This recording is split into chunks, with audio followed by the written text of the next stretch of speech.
পিঠে নিয়ে রিসার্চ করে পতিত পাবন শেঠ।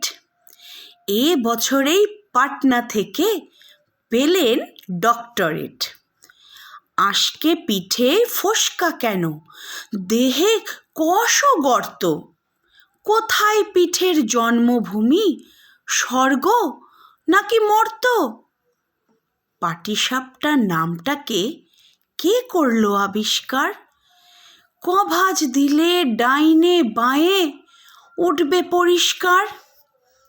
পুলি পিঠের দুই ধারেতে দুটোই কেন লেজ? কোন সে পিঠে দারুণ মিঠে, খেলেই বাড়ে তেজ?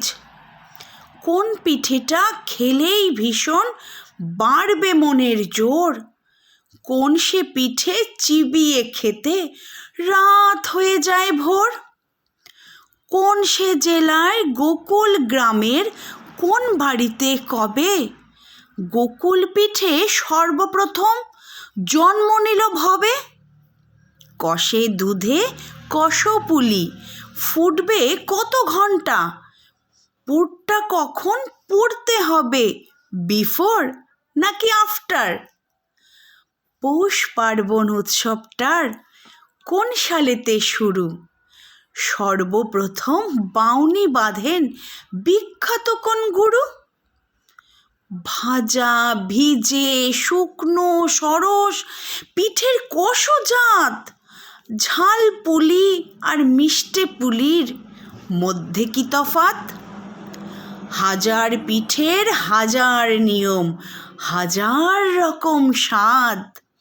একটু এদিক ওদিক হলেই সব কিছু বরবাদ।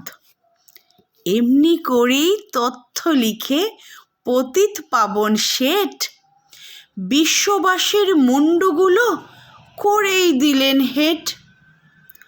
ফিলোসফিতে ডিফেল মেলে, লিটারেচারে ডিলিট, পিঠেলজিতে থিসিস লিখে ডিগ্রি পেলেন ডিপিট।